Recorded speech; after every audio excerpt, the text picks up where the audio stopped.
Good morning, everyone. Welcome to the office of the National Council of Resistance of Iran, U.S. Representative Office. And I want to welcome also those who are joining us live on social media. This event is broadcast on our YouTube channel at NCRI-US, but also on our Twitter channel, as well as our website. My name is IRGC Jafazadeh. I'm the Deputy Director of the Washington office of the NCRI. And what we're going to talk about today is actually, as the title says, Iran's Sham parliamentary elections, what it actually means, if anything, what impact it has inside Iran, what impact it has outside of Iran, and what we should make of it, as well as what policies should be pursued in dealing with this process. So let's get to this very quickly. So there are actually two elections that we're talking about, starting about a week from now. That's March 1st. That's a Friday. But they started supposedly the campaign process starting today. And there are two elections that are taking place at the same time. One is about the Majlis, or the parliament, which is the 12th term now. And it chooses 290 representatives. It's for a 4-year term. And then the second one is the Assembly of Experts elections, if you can call them elections. This is the 6th term because each of them has 8 years term, and it selects 88 representatives for the Assembly of Experts. Now, already it's very evident that there is going to be widespread boycott of the elections based on all the evidence that we already have. First of all, most importantly, the Iranian people have been speaking through the street, through uprisings, through the protests, especially since 2017. There have been several rounds of major uprisings in Iran in 2017, 2018, 2019, 2020, 2022, and also 2023. And interestingly, starting in 2017, the main theme has been actually the chant of reformers, hardliners. The game is now over, which also translated to reformers, principalists. The game is now over. That was a chant. What that really means is that the people have entirely given up for long from the ballot box under this current theocracy of the mullahs, because it's a sham. It has no impact on the lives of the Iranian population. They are trying to change things in their hand. And another indication is actually the widespread purge. That is a clear indication that another clear indication that the elections, the so-called elections, are going to be boycotted. So let's talk about the purge. What is it that we're talking about?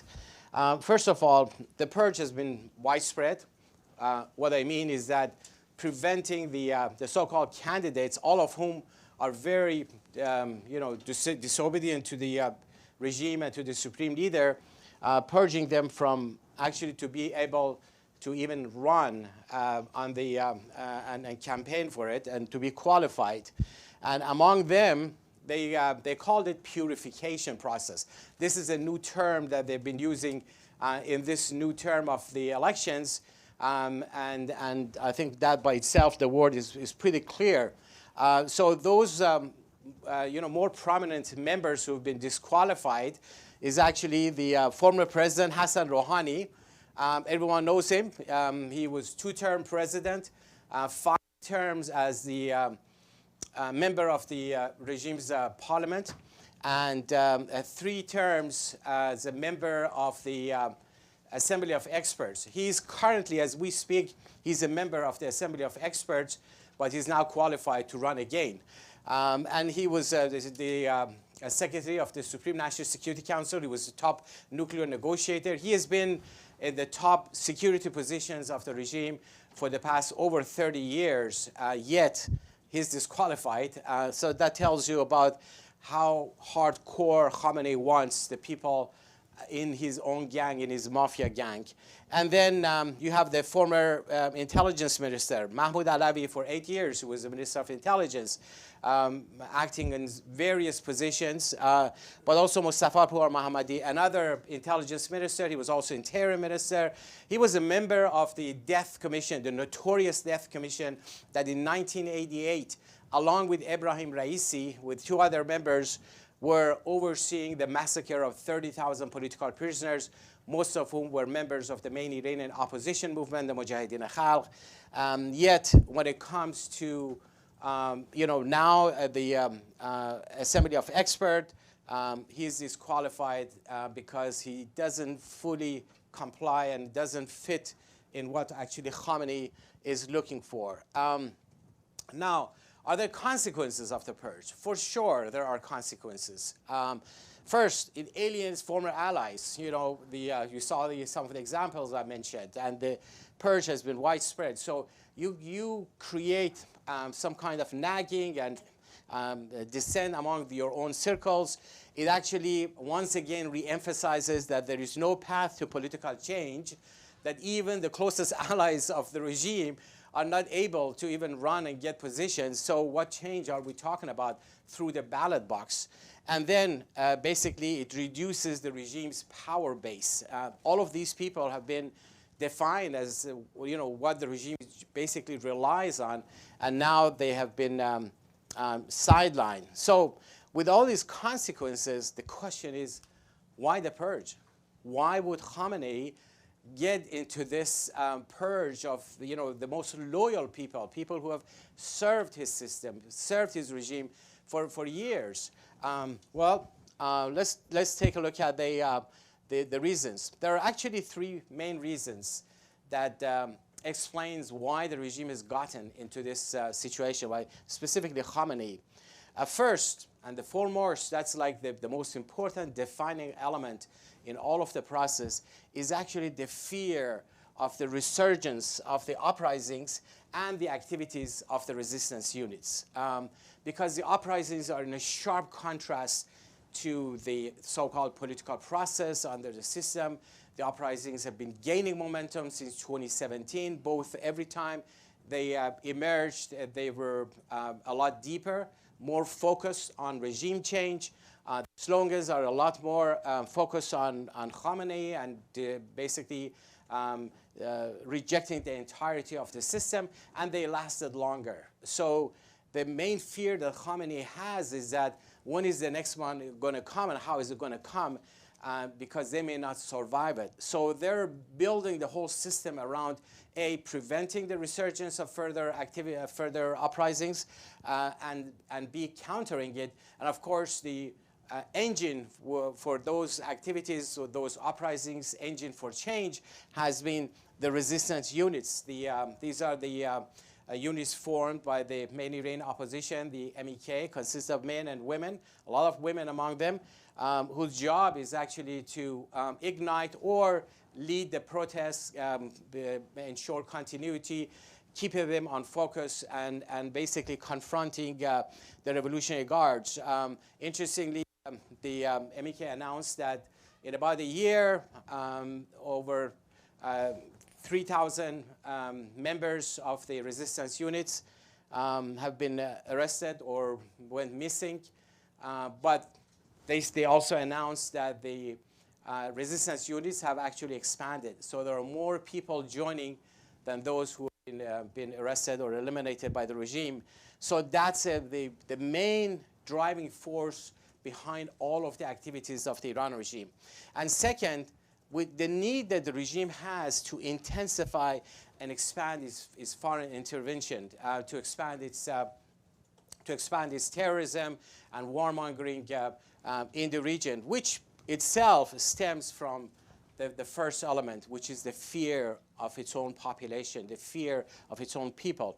And then the third element is the possibility of Khamenei's death. He's 85, and the successor, the chances that this new assembly of experts that has an 8-year term, the chances that they would decide the fate of the next supreme leader, if the regime itself survives by then, would be this assembly of experts. So that explains why the purge has been pursued by Khamenei despite the consequences. Khamenei basically has had no choice. He had to choose the worst over the worst.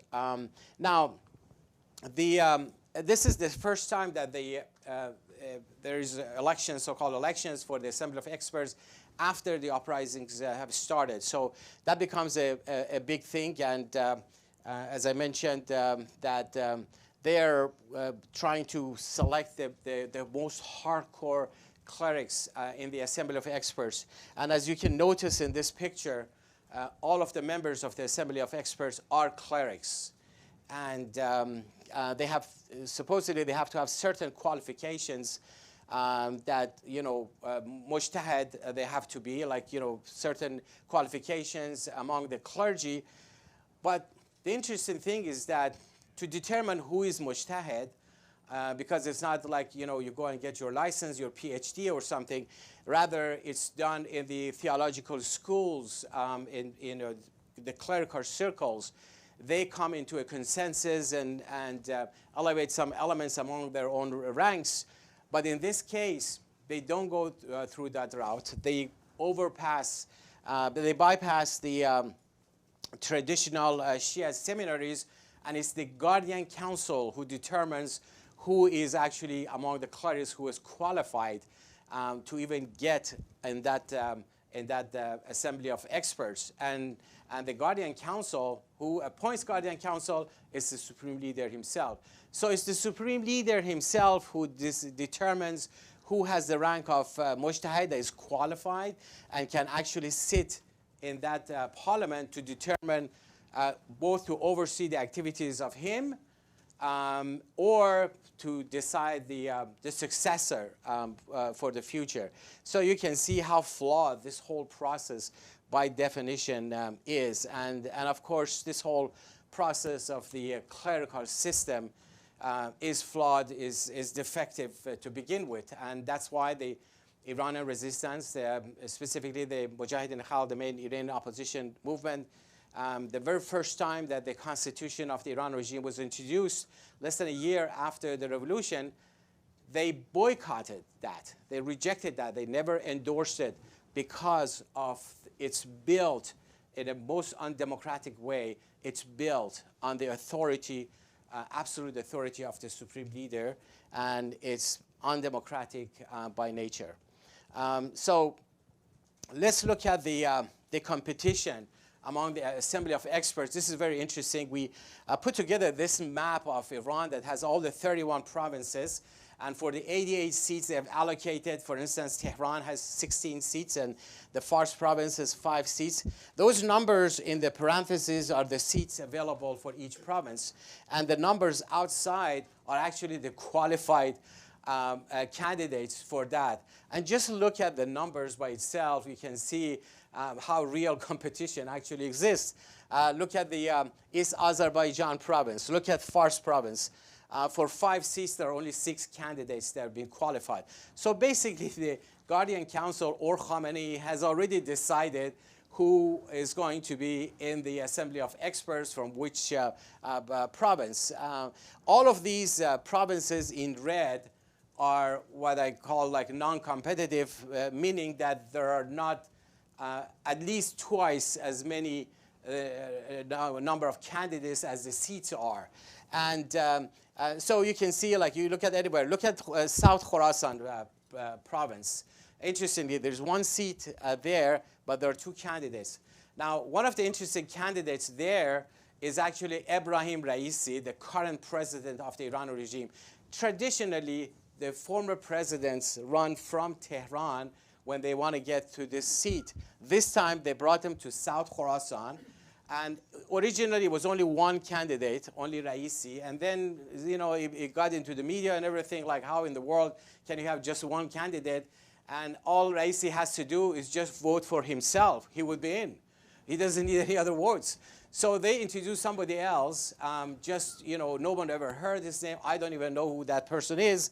And it doesn't matter, just wanted to make it like 2 candidates instead of 1 in South Khorasan. That's the way they wanted to ensure that Raisi, that is one of the people that the regime is relying on, will definitely get into the assembly of experts. This is how competition is actually defined, even with their own standards within the regime. Now, let's look at the regular parliament, the 4-term parliament. This is also very interesting, the way this whole process is shaping up. The reason I get into the process is that it's so important to understand that, because on the face of it, they're talking about elections, the vote of the people, voter participation. But in reality, it's a facade. It's not a real election, and everything is pre-designed. Look at the process of vetting that the Guardian Council has to vet every member who wants to run and either decide whether you can get on the ballot or you can't. But how in the world do they do it? There are 12 members of the Guardian Council, and you have like thousands of candidates. How do they vet them? Well, the vetting process is entirely done by the intelligence organization of the IRGC, the Revolutionary Guard. They are the ones who do it. But they have always had trouble like getting into details of things. Sometimes they got people on the ballot that they really didn't want it. So this time they changed the process, and I'll get to it. So it's the IRGC intelligence organization that is overseeing the election process. And then it's the IRGC that defines, like sets the ground for the Guardian Council, and all they need to do is just like say, okay, yes or no, and because all the vetting has already been done by the IRGC. Now, you know, this whole concept of election engineering that we talked about in the previous elections as well, that has become like a known element within the regime. This time, and every time it takes a different shape and form.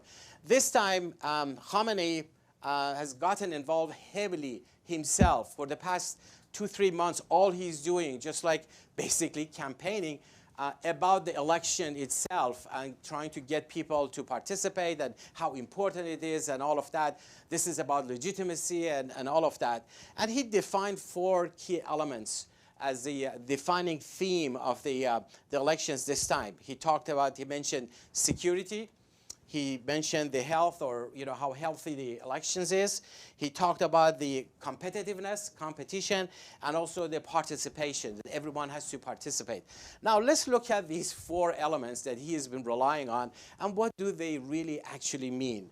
Well, in terms of the security, well, security means like they don't want anybody who is not totally conformant to the supreme leader. So basically, the IRGC's intelligence organization does the advanced vetting, and then they have created a new requirement that didn't exist before. And the new requirement is that 7 months before the elections, you have to file your papers electronically, supposedly to figure out if your papers are okay or not. But this way, they would know who the candidates are. And then it's closed. You know, you cannot, if you didn't file by that deadline 7 months before, you cannot add any new names. So the list of the candidates is in the hands of the IRGC intelligence 7 months before, and they have all the time in the world, in every town, every province, every place, to look at them, scrutinize them, everything, especially in an evolving situation, a country like Iran that have had uprisings and everything. You know, maybe these people change signs, and you know, from one faction to the other, they want to make sure they have the most updated situation there, not the things they knew like 3 years ago, 4 years ago about one person. So that process has actually given additional authority to the IRGC to vet the process and make sure that nothing escapes them, no one escapes them, and then basically ensuring a tight control over the whole thing. Now, the health that Khamenei talked about, well, he is actually calling at the same time for purification, basically meaning purging anyone that doesn't comply, doesn't fit his circles, and then basically excluding all the troublesome individuals some of the examples I mentioned, even his own president, his own ministers, top ministers. The Minister of Intelligence is a very, very key position within the regime. They are the ones whose job is to keep the system in power, to go after the dissidents, to identify any voices of dissent anywhere. Yet those two ministers of intelligence were disqualified. He wants people who are like 100% compliant with him. And so that's why, you know, that's how health is defined. And the reason he wants them now in compared to all the previous times is because of the sensitivity of the situation. The country is in turmoil. The society is boiling. There have been major protests, series of protests and uprisings over the past few years. And then in order to confront that, he has to resort to war and terrorism and warmongering policies in the region. So he doesn't want anyone who would be even slightly nagging about this and, you know, having ifs and buts. So he wants, like, you know, the most hardcore elements everywhere, whether it's the regular parliament or it's the assembly of experts. Let's talk about the competition. He wants to, at the same time, give this illusion that there is competition. There are so many competing voices. There are so many candidates. You have a choice to pick among them. Interestingly, this time, unlike all the previous times, they had more candidates in the regular parliament approved in compared to all the previous times. About 15,000 candidates have been approved. That's 2.5 times, almost 2.5 times higher than the previous times. But in reality, no one even knows them. These are only the people who are qualified to be in Khamenei's line, but they're totally meaningless, have no role whatsoever, no impact whatsoever, and it wouldn't really make any difference which one of them you would choose. And of course, they have, you know, they push for certain individuals. So this way, they give this appearance of competition, but in reality, because of those purges, it's less competitive than it has ever been. So it's an average of 50 candidates for each seat if you divide it by 290 seats. But it's, as I said, is totally meaningless. And then the participation. He wants, at the same time, he's doing all the purges and everything, but he wants the participation of everyone. Constantly talking about that you got to participate. This is sending a signal to the outside world, to the world arrogance, to the enemies of the state and all of that. Basically, he's actually one of the tactics they use, they increase the number of candidates, as I said, so they get the family members of those who are there asking them. The main thing they ask those candidates is you go and get people to come to the ballot box. That's their job. And then, you know, deploying a mix of threats and incentives to mobilize for a vote. Interestingly, Khamenei even met with women and wives of the regime's own officials, urging them, this is just very recently, a couple of weeks ago, urging the loyal women of the system to go get your husbands and your children, bring them to the voting stations and get them involved in the elections. Interestingly, we have gotten a lot of internal reports, lots of publications, papers that are inside that are produced either by the Revolutionary Guards or by the clerical system that talks about where they're standing. They have their own consensus of, like, you know, the polls. They have the, you know, the feel of the society, and they're extremely worried that this time is going to be worse than the previous times. And just give you like some examples. Like this is one publication, internal publication. It's not public. It's not on the website. It's a representative of the supreme leader in the Revolutionary Guards, the director of political directorate of the representative of the supreme leader of the Revolutionary Guards about the elections. And then they're talking basically among themselves that basically the whole focus of their internal discussions is about the elections, and that how the legitimacy of the system is under a big question mark, not just among the population, because the population have parted ways with the regime long ago, but even among the inner circles of the regime. And here's another one, another internal paper that is issued and distributed among the clerical systems that we have obtained a copy of it. It's called Amvaj Alude, meaning like contaminated waves, and discussing like what are the things that are being said out there against the system. And almost all of those pages, you go through it, I just picked like one page, they're talking about the undermining of the legitimacy of the clerical system, that people are basically, among the seminaries, among the clerics, they're questioning the authority of the supreme leader. Now, having said that, what does this whole thing tell us when we look at things in the big picture? There is actually a deep state running in Iran. Khamenei is running a deep state in the country. This deep state is well rooted in the, they have the Bagher Ghalibaf, who is the head of the parliament, is actually, his background is a brigadier general of the Revolutionary Guards. Then you have Hossein Salami, the brigadier general, the top general of the IRGC. Then you have Ebrahim Raisi, the regime's president.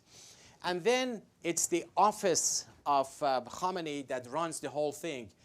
In addition to all of the ministries, in addition to all of the networks that they have in place, even the parliament, but who is actually running the show is Khamenei himself with his office, what they call the Beit. It's a very sophisticated network of operatives. It's not that he has like a few people, like a chief of staff and some individuals who give advice and all of that, but he relies on other institutions. No, he is running this whole network of the office, and there are several thousand of people who are actually employees who work at Khamenei's office. And even though nominally the son of the supreme leader, Mojtaba Khamenei, he has no official role. His position is never mentioned as anything, but in reality, he's the one who is running the office. And Khamenei, by not giving any assignments to him to create any kind of track record for him, he's just like holding him close and keeping him for a possible succession. And then the Khamenei office has the full backing of the IRGC. So it's this deep state that decides. And as I mentioned earlier, when it comes to the parliament, when it comes to the Assembly of Experts, when it comes to the future of the regime, when it comes to every single institution in the country, every single ministry, they have their own representatives of Khamenei in that institution. In every branch of the military, whether it's the regular army or it's the IRGC or the Quds Force, in addition to all of the commanders they have representatives of the supreme leader there. So that's how this deep state is actually operating, making it practically impossible to even think about a change. And that's why, despite all these talks about moderation, this face comes like every few years, there has never been any change to the country. The regime has basically, getting hardcore increasingly. Now, in terms of the IRGC and the parliament, because that's the issue that we're talking about today, there are documents that have been revealed recently that shows and how the IRGC and the Basij force basically have substantial influence over the parliament, how it operates in terms of both in terms of activities, but also in the content. There are over 3,000 members of the Basij who are actually affiliated with the IRGC who work in the parliament, in different parts of it. This is the IRGC running the parliament. This is in addition to the IRGC who are sitting members of the parliament. As we speak, there are at least 10 members of the regime's current parliament who, with the rank of brigadier general or higher, and the rest are, there are other Revolutionary Guard members. But this is in addition. This is how they're operating the whole show. Look at this document that is dated November 1st, 2022. This is shortly after the September 2022 uprisings. That was September 16th. This is just a few weeks after that. It's signed by the Hossein Erfanian, who is the head of what they call Harasat, which is basically the security apparatus that is created in every institution in the country that is consisted of the combination of the IRGC and the Ministry of Intelligence, whose job is just overseeing everything. And then the head of Harasat, which is in reality is IRGC, he has written this letter to the Ghalibaf, who is the Speaker of the Parliament, basically saying that there is a need for them, the members of Harasat, the IRGC people, to sit in the meetings of each committee meetings, commissions meeting, when they discuss smaller groups. They want to be present in every single meeting because they say that we are concerned, we need to have control because things are leaking out, things are, we want to know what is being discussed. They don't even trust their own members of parliament after going through all of the process, all of the purge, all of the vetting process. This is how afraid this regime is, how unstable this regime is, and this is pretty recent. And then they're controlling the communications among the parliamentary members or those who work in the parliament. Look at this another document here. The date is September 26th. That's 10 days after the death of Mahsa Amini and the protest, the uprising started. Again, it's written by the Hossein Erfanian. As I said, he's the head of the Harasat, to Ghalibaf, basically saying that they want to get the phone numbers of every single member of the parliament or those who work in the parliament and giving it to the security apparatus, different institutions, to monitor them, to make sure that they're not involved in the protest. They will not participate in the protest. These are sitting members of parliament of the regime. That's the level of control they have, but also it shows the fear that they're afraid that the discontent is actually spilling into their own parliament. And as I said, look at the date. Now, in terms of the population, the people, as I said, they're totally rejecting the whole process. But some of the documents that were surfaced recently showed that the parliament members get very high salaries. The salaries they get are about 15 times or 20 times higher than, 15 times higher than engineers, 20 times higher than teachers in Iran. And these parliamentary members, I mean, they have no specific qualifications. And in addition to that, they get all kinds of other additional things. So what this has done, that has created even more divide between those who are sitting in the regime's parliament and the population, who are facing tremendous economic hardship. The very foundation of a lot of these protests were actually economic hardship, the corruption, how the money is basically controlled by the guards and others. Now add to it the members of the parliament. And then here's another letter. Look at the date, February 21, 2023, asking for additional funding for the IRGC, and they're quoting what the Supreme Leader had said. This is a letter from the intelligence security of the IRGC, directly writing to Ghalibaf, who is the Speaker of Parliament, saying, we had a meeting with Supreme Leader. He said we needed more fund, and he said you need to implement it. So he's writing a letter to him, give us the money. So it's like the money machine there that, you ask the IRGC, you get the money because the Supreme Leader has said. There's no real process of that. This is in addition to all the budget that has already been allocated to them. So basically, what's the parliament? It's really a rubber stamp in the hands of the Supreme Leader and the Revolutionary Guards. They're designed to fund their terror operations, their activities in the region. They're designed to fund their activities in the sea, endorsing their repressive policies. Take a look at this new also letter. Date is November 7, 2023. That's exactly 1 month after the October 7 attack in the region.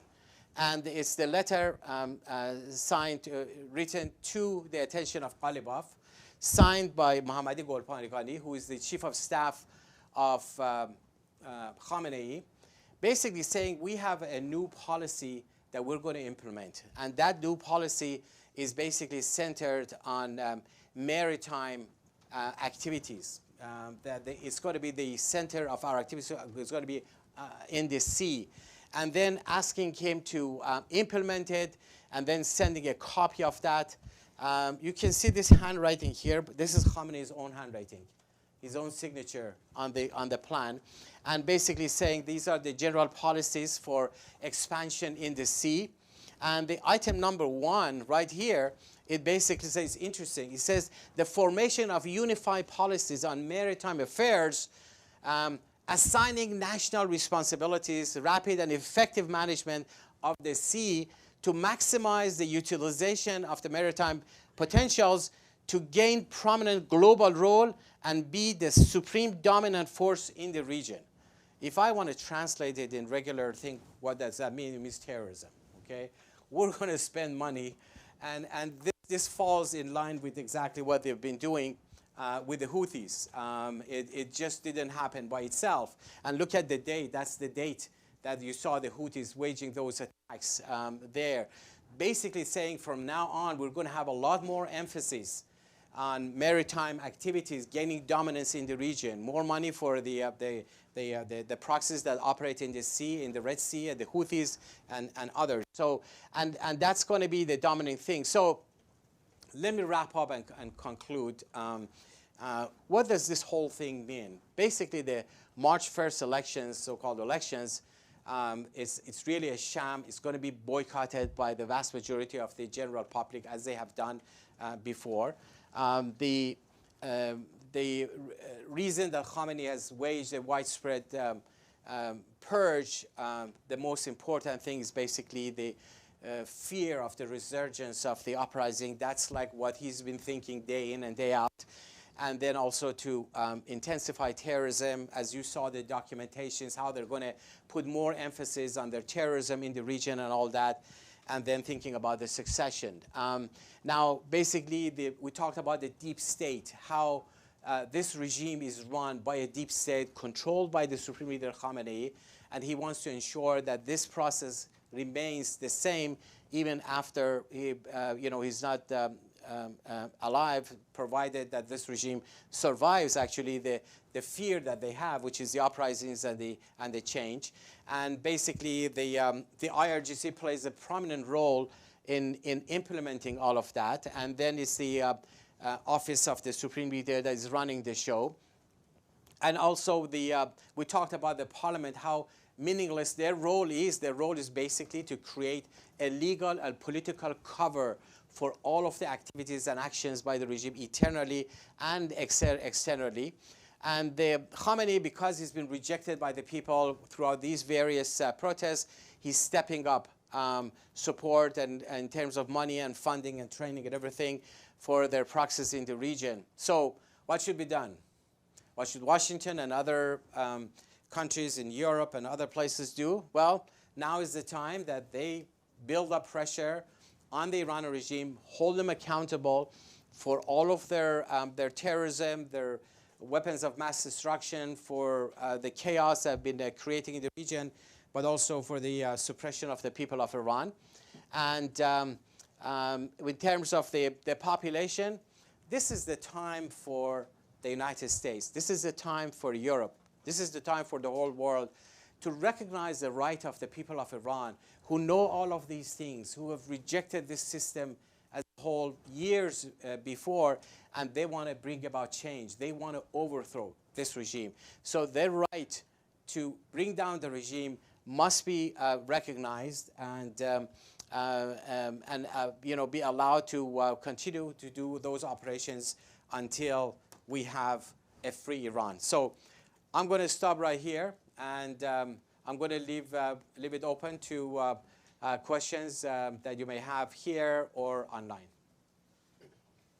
Please. What kind of grade would you give the Biden administration? Could you please speak to the mic so they will tape it? Yes. Yes. Can you please? Yes.